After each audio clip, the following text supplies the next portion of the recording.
What's up? What's up? What's up mga katodo? Magandang umaga, tanghali, hapon, gabi sa inyong lahat. At ito po, kahit na paulan or madilim ang kalangitan, lalabas tayo para mayroon tayong vlog. At para mapag-usapan natin ang topic natin today, which is our likes and dislikes of this bike, Ninja 1000 SX 2023.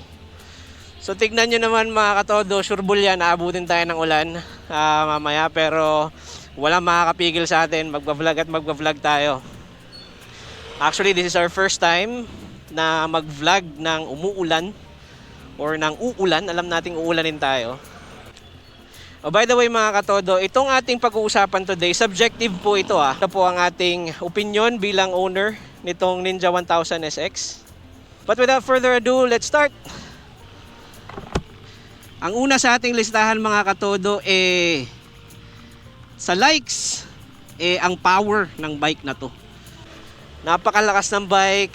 Imagine mo, this is 142 horsepower at 10,000 RPM with 111 Newton meter of torque at 8,000 RPM. So obviously hindi basta-basta itong bike na to. Sa lakas, hindi mabibitin kasi nga 1043cc itong bike na to. So wala kang kabitin-bitin pagdating sa power.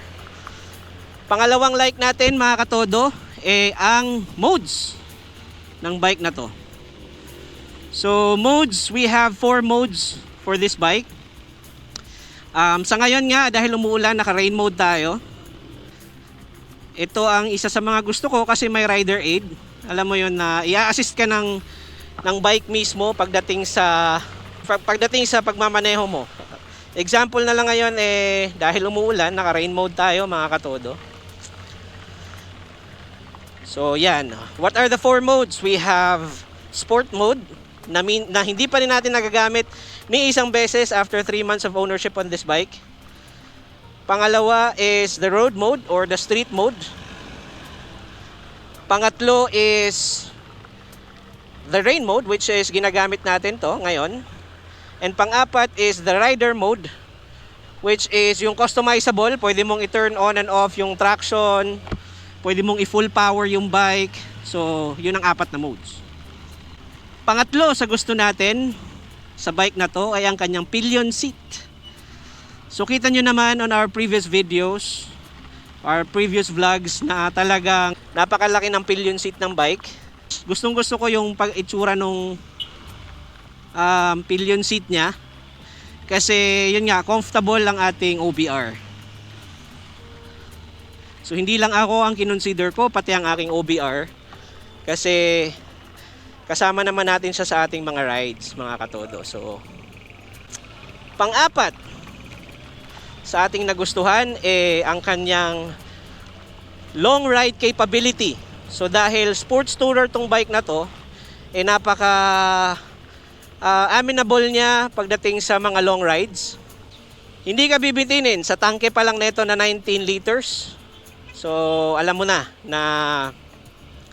this is built really for long rides. Another like is the auto blip and quick shift. So isang malaking bagay yan na hindi ka nagagamit ng clutch kapag mag-shift ka pataas at pababa. So quick shift is yung shift pataas, and then auto blip is yung pag-shift pababa. There is a required RPM for that.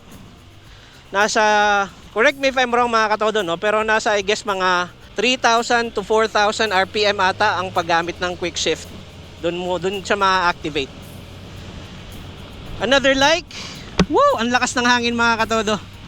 Isa pa ang gusto natin dito sa bike na to is napaka-planted po mga katodo ng bike na to. What I mean about planted is napaka-stable ng bike.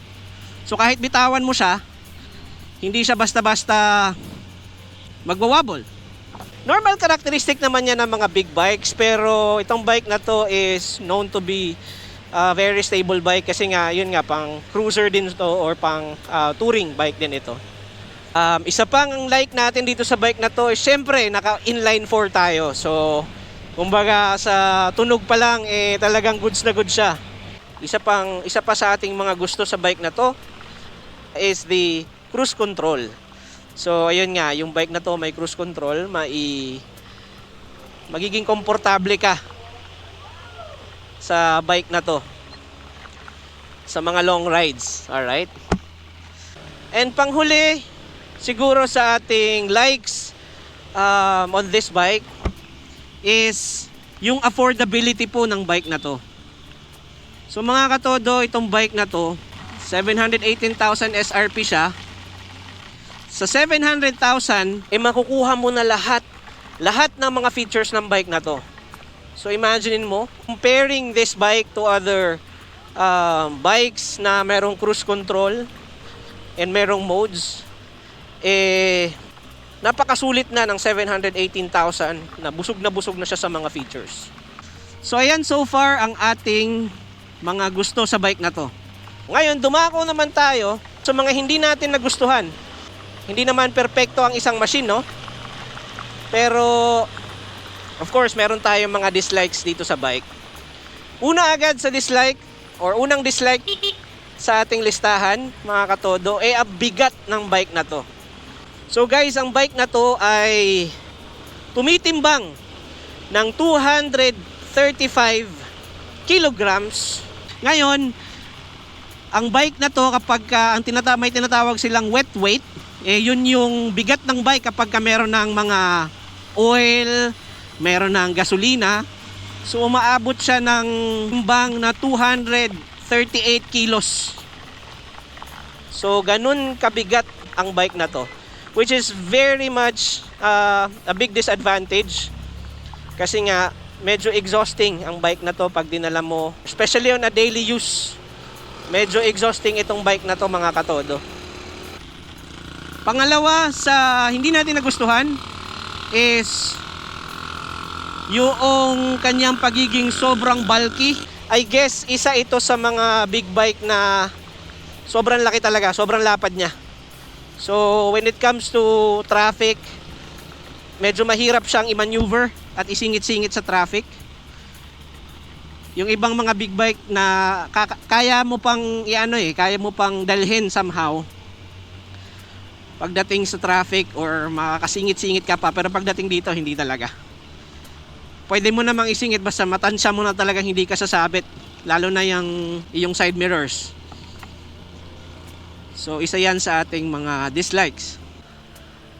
Another disadvantage na magiging subjective din ito para sa akin is yung height niya. Dahil hindi nga natin maipagkakaila, mga katodo, sinabi ko sa inyo sa ating mga vlogs na hindi po tayo matangkad, maliit po tayong tao. So yung height nito medyo, it really goes to our disadvantage, no? Pero kaya naman, you just have to learn. Kailangan mo lang matutunan yung ibang skill on how to handle mga gantong big bikes. Another disadvantage din neto na feel ko lang as the time goes by, na owner na tayo nitong Ninja 1000 SX, is yung body position niya. Malaking epekto rin dito sa body position natin ang ating height, mga katodo. Kasi kung matangkad ka, masasabi mo talagang sobrang upright ka, no? Pero dahil ako 5'3 and a half, dahil maliit ang ating galamay, dumadating ako sa point, lalo na sa mga long rides, na medyo nakakangawit na siya kapag sobrang layo na or tagal na ng pagbabiyahe mo ng bike na to. So isa yun sa mga naobserbahan nating nagiging discomfort dahil maliit tayo. And then yung punja natin, hindi ko alam kung tama ba yung term na yan, yung punja natin, yung dito sa may singit banda natin, sumasakit siya gawa nga ng maikli. Maikli yung mga bias natin. Medyo buka ka po tayo, mga katodo, kapag dating sa pagra-ride nitong bike na to. So magkakapilan tayo saglit. Nagdala naman tayo ng pampalit, mga katodo. Ayan, so dito tayo guys. Alright. And iwanan na natin to. Balikan ko kayo mamaya. Ciao. Alright, so tapos na tayong magkape mga katodo. Sana naman ay na-enjoy nyo ang ating vlog and ating topic for the day. So once again, those are the likes and dislikes that I have for this bike. Sana makatulong yon sa mga nag-iisip na kumuha nitong big bike na to. Yun lahat mga katodo ay ownership opinion yon or subjective yon bilang owner. Okay? So sana inyong nagustuhan ng ating topic for the day. Hindi natin ininda ang ulan. And shout out pala sa ating mga tropa dyan sa Cagayan de Oro. Ang ating tropang si Renchi Papaurin na taga Cagayan de Oro City. He's one of our closest friends na nasa Cagayan. Paps, Renz, daghang kayong salamat sa suporta.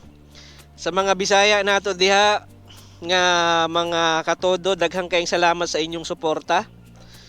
And unta dili mo magsawa nga i-support ang ato ang channel.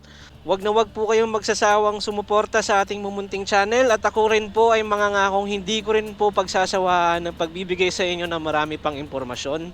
Kung sino man ang new biker or new big bike owner na kagaya ko, gagawa tayo ng mga shorts. I-share ko doon sa inyo ang mga na-discover natin na pwede nating i-apply bilang bike or big bike owner. If you're not yet subscribed to our channel, please do subscribe and ring that notification bell. Mag-like, share, and comment ka na rin dito sa ating video. Please do follow us in Facebook. It's the same mga katodo, Todomo TV. And once again, hanggang dito na lang po muna tayo mga katodo. Lagi po ninyong tandaan na sa lahat ng pangarap natin, maliit man yan o malaki, kilusin natin, sipagan natin, at itodo pa natin. Alright, peace out!